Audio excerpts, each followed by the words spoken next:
Hey guys, welcome back. This is the Doogee N30, a budget device. I'm going to unbox this here, see what we get inside.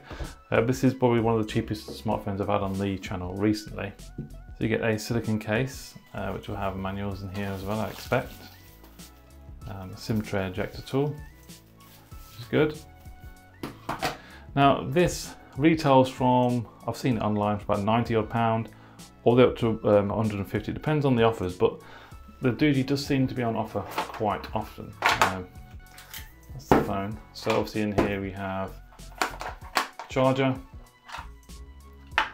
and a Type-C charging cable, standard. So here we have the phone. This is the Elegant Green. It does have a plastic back. Let's have a look. Look at that.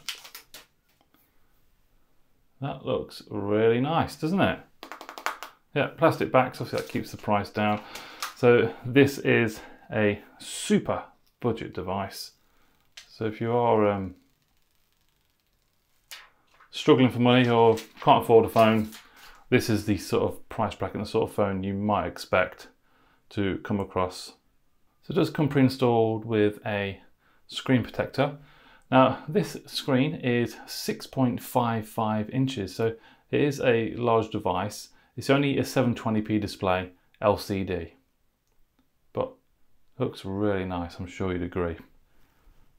So along the side we have the SIM tray, the bottom USB Type-C and obviously the speakers as well. And this side, volume rocker and power. And at the top, if you do like earphones and headphones, via the cable, they do have the socket there for you. So we have a nice looking quad camera setup here. Standard 16 megapixel sensor. We have an ultra wide, a macro and a depth sensor as well, which is quite common in smartphones lately, especially in the budget range as well. Next to that, obviously the fingerprint sensor. And then on the front in the top left hand corner is an 8 megapixel selfie. Now in terms of video, you can shoot 1080p up to 30 frames per second. No 60 FPS, it's just a standard smartphone in that respect for video. So it's running Android 10.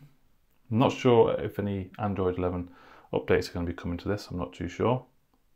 4 gigs of RAM, 128 gigabytes of internal storage, plenty of storage there for you. And here we go, look, you can see the bezels and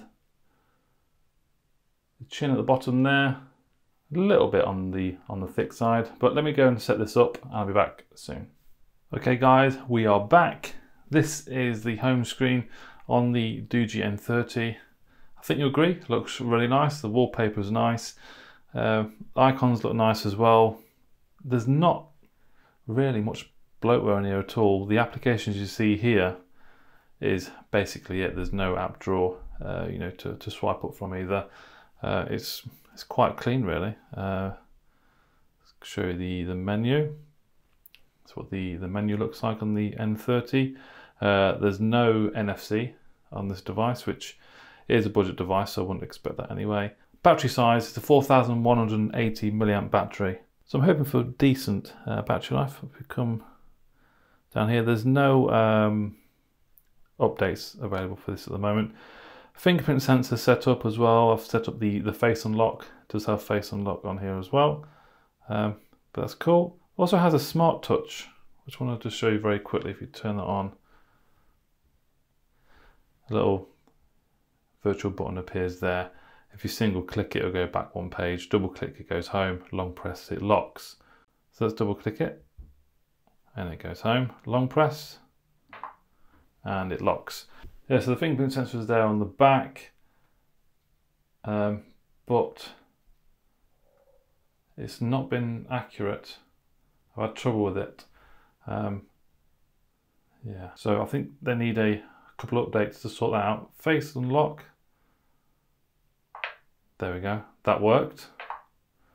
Try again, swipe up. You have to swipe up. Our face could not, I'm a bit far away actually. Let's try again. There we go. So I had to use face unlock until Doogee sort out the fingerprint sensor, because it's still not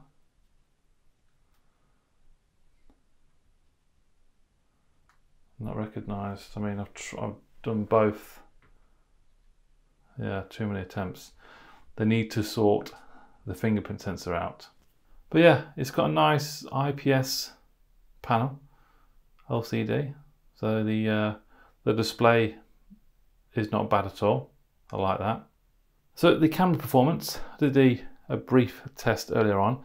The performance on the N30, it's not amazing. It's not going to blow you away. Video can shoot up to 1080p at 30 frames per second. I had EIS on and EIS off on the rear, and for me, I think EIS off is better than with it on because it looked quite jittery, which is a little bit strange for saying what EIS actually is. Okay, so you have the option to shoot in 1080p on this device. It has a 720p display, but you can still shoot in 1080p. This has got electronic image stabilization enabled as well. It's looking a little bit jittery on the screen here, going forward and back. But you know, it is a budget device. Very, very affordable for most people. So they've had to scrimp and save wherever they can. I wanted to revisit this again. This is without electronic image stabilization on. Autofocus seems to be okay there. I wanted to see, I think it's actually better without electronic image stabilization on. Because it was wobbling a lot earlier and now it's not. So I think better off used with EIS off, according to this, the way I'm using it now.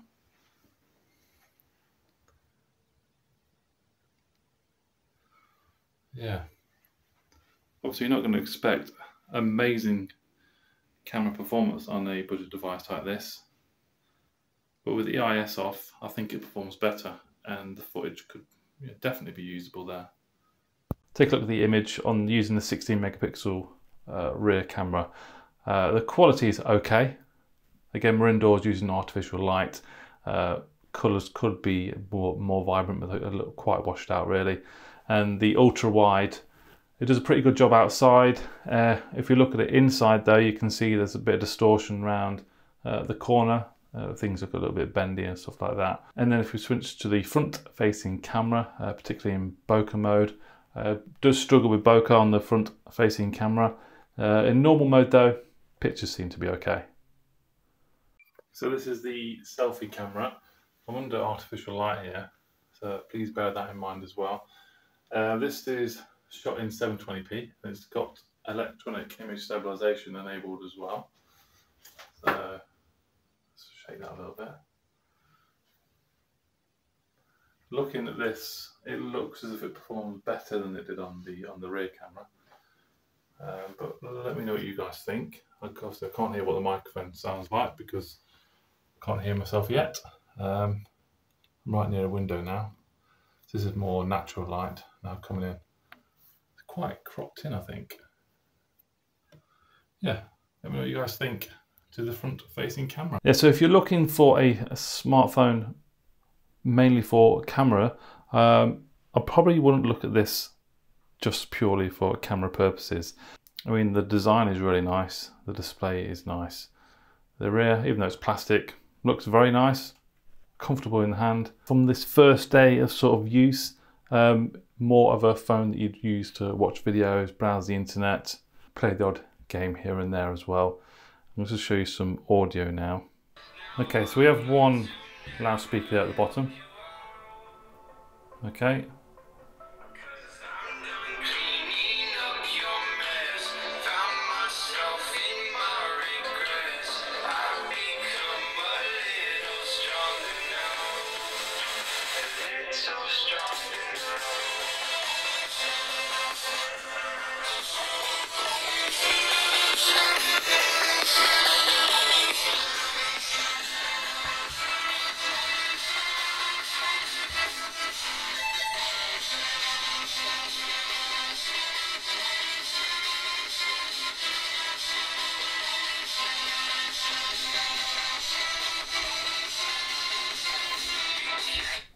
There we go. So that was the speaker test. Obviously the loudspeaker works. Sound quality is sort of average, a little bit muddy in some places of the track. But in terms of how a loudspeaker operates, it does the job. I'll try and show you some video here. So obviously it's only a 720p display, so you only get 720p available there. So if it's full screen, should be able to pinch zoom as well.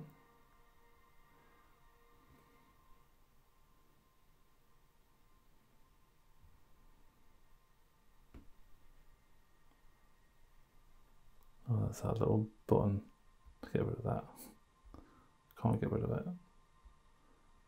Forget that button's there.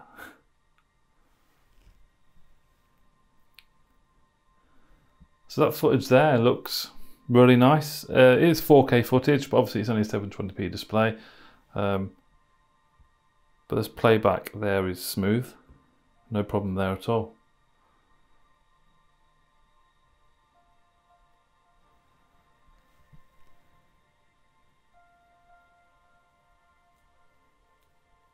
So this is the Doogee N30, a really affordable device. If you are on a budget, take a look at this, guys. In the description below there will be links. A really nice designed smartphone. Could do with a couple of updates to sort of tweak the fingerprint sensor to make that more operable, or actually operable at all. And maybe tweak the camera just to improve it slightly. But other than that, it seems to be a good smartphone for, you know, basic web browsing, the odd game here and there, listening to music, and the occasional phone snap here and there. But yeah, this is the N30. Any questions, please pop them down below. Give the video a thumbs up, subscribe, and I'll see you soon. Bye-bye.